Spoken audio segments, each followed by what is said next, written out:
Hi, welcome. Enjoy the content, subscribe, and turn on notifications. That night, the neighborhood streets were lit up with soft lights, and a gentle breeze carried the pleasant smell of barbecue grills. Everyone had been looking forward to the block party for weeks. Laughter echoed from one side to the other, mixed with quiet music, lively chatter, and the cheerful clinking of glasses toasting new get-togethers and old friendships. Kids raced around the lawn playing hide-and-seek while the adults enjoyed a rare moment of relaxation. Sam and Claire arrived a bit after the party had already started. Claire looked stunning in a dark blue dress, with her hair neatly styled and flawless makeup. Next to her, Sam seemed relaxed in a lightweight dress shirt, but there was something in his expression, an uneasiness, as though he sensed something that deeply bothered him, even if he couldn't quite pinpoint what it was. At first, everything seemed calm. Claire greeted friends with enthusiasm and warmth, quickly drawing a circle of acquaintances around her who praised how great she looked. Sam, a bit shyer, stayed by her side, smiling quietly and patiently listening to the conversations about work, soccer, and the everyday details of life. He was there, trying to enjoy the evening, though he felt a little out of place amid so much excitement. After a while, in a collective moment of relaxation when everyone was close together, someone started telling jokes. Soon, several people chimed in, making witty comments that set off laughter and created a light, fun atmosphere. Seeing the perfect chance to grab everyone's attention, Claire raised her hand, signaling for the floor with a playful expression that drew curious eyes in her direction. Sam felt something strange in his chest at that moment, a nagging feeling he tried to ignore. He forced a small smile as his wife began to speak. Claire took a deep breath and, with an unusual sparkle in her eyes, started her joke with a seemingly innocent tone. "You know, guys, I've always heard that size doesn't matter," she said slowly, a sly smile on her face. A few people chuckled awkwardly, not entirely sure where she was going with it. She kept going, using a sharper sarcastic tone and casting a quick, mischievous look Sam's way, "But in my husband Sam's case, I can promise you, it really doesn't. In fact, it's so small that sometimes I need a magnifying glass just to find where it is." An awkward silence settled over everyone for a split second. That kind of joke clearly went beyond a couple's private boundaries. But the tension soon broke when one of the more uninhibited neighbors let out a loud laugh, prompting a few uneasy, forced giggles, as if driven by a shared feeling of embarrassment. Some guests exchanged uncomfortable glances, instantly recognizing how inappropriate the joke was. Sam's face felt like it was on fire, as though he'd taken a physical blow. Shame flooded every inch of his body, as if thousands of eyes were judging him all at once. Claire, however, seemed pleased to be the center of attention, smiling like she had just scored some personal victory in that humiliating moment. There was no regret, no concern for the discomfort she had just caused. For a few seconds that felt like hours, Sam desperately searched for something to say, some way out that might ease his humiliation, but his mind was completely blank, paralyzed by shock and the ache in his chest. He couldn't even react, feeling helpless and exposed in front of those people who were now entirely focused on him. Realizing he couldn't handle that atmosphere for another second, Sam simply turned around, ignoring the worried calls of a few close friends who clearly saw how shaken he was. He walked away quickly, almost running, his mind swirling with emotion, embarrassment, sadness, and a bitter disappointment wrapped in confused feelings about what had just happened. His wife, the person who should protect and support him above all, had just dealt him his worst moment of public humiliation. Unable to even go back home that night, Sam drove aimlessly through the deserted streets, fighting back tears. A little later, he pulled into a cheap, empty motel he found along the way, where he finally let all the pain he'd been holding in pour out. Lying alone on an unfamiliar bed, staring at the cold, lifeless ceiling, he tried to make sense of what had just happened. Claire's cruel words still echoed in his ears, slowly eating away at any confidence he had left. Sam knew that night was going to change everything. He didn't know yet how he would react or what would come next, but he was sure something in his marriage had been irreversibly broken. That public humiliation had crossed a line, showing him with alarming clarity that he might be with someone who didn't respect him the way he deserved. As the night dragged on, Sam stayed there, searching for answers to his painful, deep questions, unaware that this was only the beginning of something much bigger and more devastating than he could have imagined. The next day, Sam woke up feeling exhausted. It felt like the weight of that disastrous night still clung to every inch of his body. His eyes were tired and swollen from the silent crying he had let loose during the early morning hours. Even the weak sunlight sneaking through the curtains felt offensive, lighting up the awful reality of the humiliation he'd have to face again. Slowly, he got up and looked at his reflection in the bathroom mirror. His face was pale and worn, marked by a deep sadness he hadn't felt in a long time. Too drained to go back home or look at the relentless stream of messages on his phone, he decided to seek support where he had always found it, even if it came in a tough or awkward way, from his father, George. Since Sam's mother had passed away when he was still a child, George had raised him alone, always strict, never tolerating any sign of emotional frailty. Still, it was the only place Sam felt he might find some comfort in that devastating moment. Sam drove slowly to his father's old house on a modest street filled with difficult childhood memories. He parked out front and felt his heart race as he headed to the door. After taking a few deep breaths, he knocked gently, trying to stay calm. George answered soon after, dressed simply as always, wearing his usual severe expression, gray beard, and piercing look that seemed to judge any situation in silence. "Sam? What are you doing here so early?" George asked, a puzzled look on his face as he noticed his son's worn-out appearance. Sam entered quietly and sat at the kitchen table, feeling the tension build inside him. George sat across from him, silently waiting for an explanation. Sam hesitated a moment, his trembling hands resting on the old wooden table, until he finally managed to speak. "Dad, something really humiliating happened at the neighbor's party last night. Claire made some jokes about me, really personal stuff, exposing me in a terrible way in front of everyone. It was so painful, I've never felt so humiliated." George stayed completely still, listening to every word, but his expression slowly shifted into something between anger and disappointment. Once Sam finished, George just shook his head, letting out an impatient sigh. "Really, Sam? You came all the way here because of some stupid joke your wife made? How old are you, kid?" George shot back, raising his voice in irritation. "You need to stop this nonsense, Sam. That's not how a grown man acts. You're acting like some spoiled teenager whining for attention." Sam's cheeks got hot from embarrassment, stunned and deeply hurt by his father's reaction. He wasn't expecting warmth or much sympathy, but his dad's harsh words cut even deeper than the humiliation from the night before.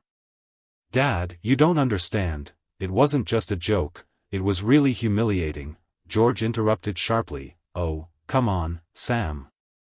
Are you going to keep crying over this forever? Are you going to stay hurt forever over some unimportant joke?" George pointed at him accusingly, staring at him coldly. "Listen up, boy, you need to go back home right now and apologize to your wife for staying out all night and making her worry over your nonsense. That's what a responsible man does." Sam felt suffocated, his chest tightening as he looked at his dad's severe expression. There was no room there for sadness or comfort. George would never allow it. "But Dad," George abruptly stood up from the table, cutting off any attempt at an emotional conversation, "I don't want to hear your excuses, son. Be a man for once in your life. Solve your problems without whining like a kid." Sam stayed seated, unmoving, as his father walked out of the kitchen.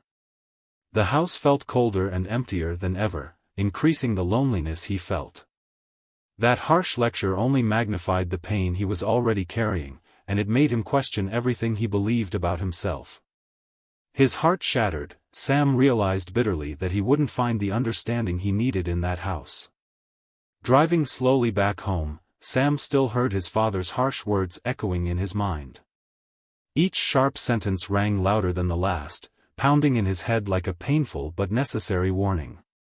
Man up, stop looking for attention, grow up. The phrases repeated insistently, like a strict voice shining a light on something deep inside him. In that moment, Sam understood that no matter how tough his father had been, maybe that jolt of reality was exactly what he needed to finally grow. When he parked in his driveway, he took a deep breath, feeling different. He wasn't the same fragile, uncertain man who'd left there the night before. Suddenly, he felt stronger, more determined, more self-assured. He opened the door with confidence and headed toward the living room where he found Claire on the couch, visibly upset, eyes red from crying. Seeing him come in, Claire stood up at once and tried to run into his arms. But Sam held up his hand gently, asking her to stop. His firm, self-assured posture shocked her. "Claire, first of all, I want to apologize for not coming home last night and leaving you worried without any news. It was wrong of me to react the way I did. I shouldn't have run away like that." Claire was taken aback by Sam's calm, mature words. She swallowed hard and looked down, genuinely remorseful. "No, Sam, it's me who needs to say sorry. That joke was childish, stupid, unforgivable. I didn't think about the consequences, and I humiliated you in front of our friends. I never should have done that to you. Please forgive me." Sam nodded slowly, sensing a sense of peace in that conversation.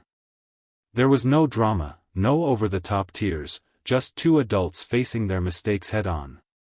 At that moment, Sam realized that he was finally taking on a different attitude, firmer, more mature, and self-assured, just as his father had demanded minutes before.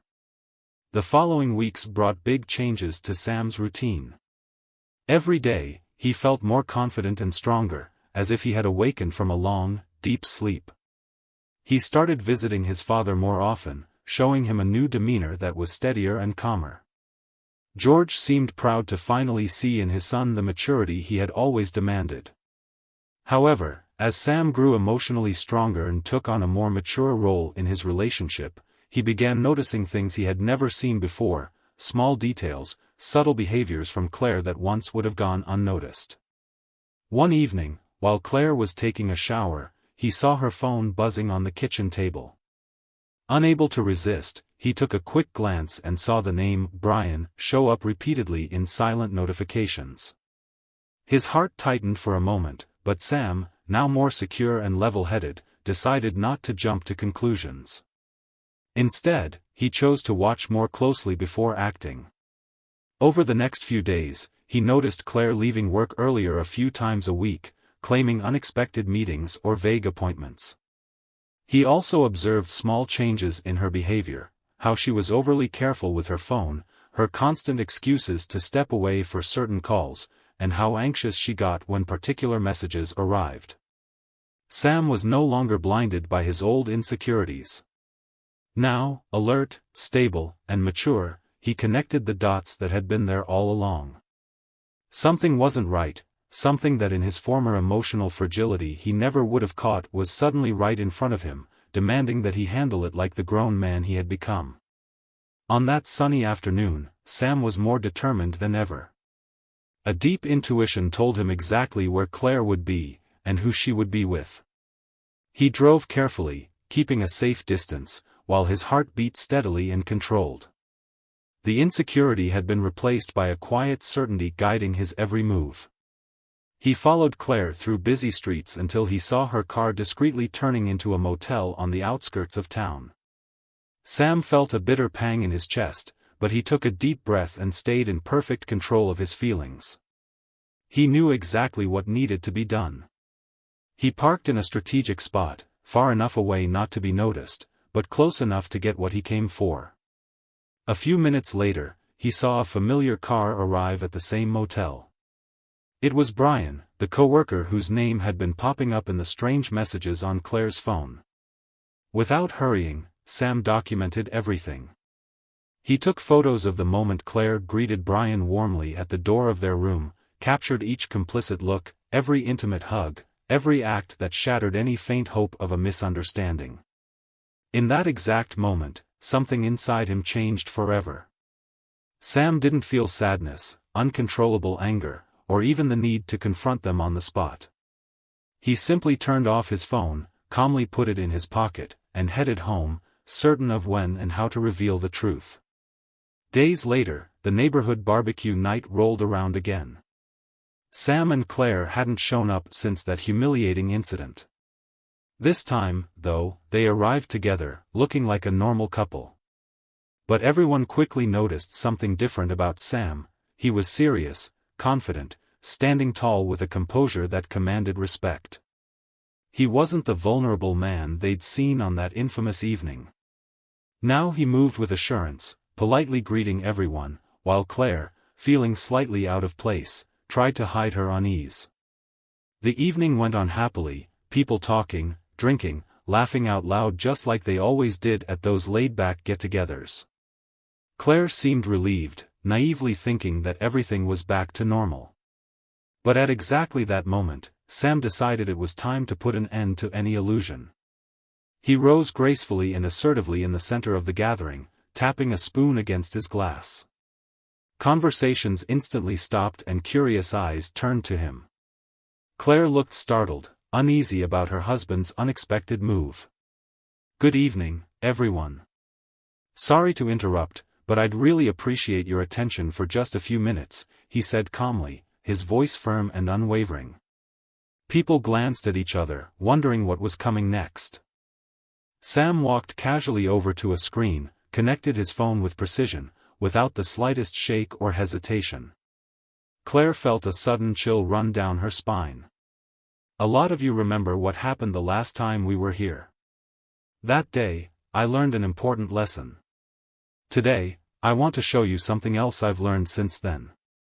Sam pressed a button on his phone, and the screen clearly showed the photos and videos of Claire's affair with Brian. Silence fell over the crowd, instant and absolute. The guests stood in shock, speechless, while Claire stood there frozen, unable to move, completely overwhelmed by shame and disbelief. Sam, still steady, looked directly at her, then calmly turned off his phone and disconnected it from the screen. He didn't say another word, didn't display any emotion or loss of composure. He turned and walked out, leaving in silence, walking with determination toward his car. Claire remained there, paralyzed by the exposure, feeling the silent judgment of neighbors who had witnessed her boldness months before. Sam drove home in total tranquility, packed his bags, and methodically organized his things. As he was finishing, Claire arrived in a panic, bursting into the house in tears, desperately trying to come up with some explanation. "Sam, please, listen to me, I don't know what to say," she began, trembling. But Sam raised his hand gently to stop her, without even looking at her. "There's nothing else to say, Claire. There's nothing left to talk about between us. My lawyer will be in touch soon." Not allowing a single word of protest or apology, Sam picked up his luggage and left the house for good. Claire stood there, lost, with no idea what to do, as the silence around her became overwhelming. A few weeks later, the divorce went through quietly, without drama. Sam, now a truly mature man, handled the separation with total calm. He had learned at last that loving himself was the real key to happiness. He moved on without looking back, refusing to let that pain define him. The humiliation that once seemed to have ruined his life became the greatest lesson he had ever learned. Strong, confident, and grown, Sam knew exactly who he was, and who he would never let himself become again. Thank you for watching the video. If you enjoyed it, don't forget to subscribe to the channel and turn on notifications so you won't miss any updates. See you next time.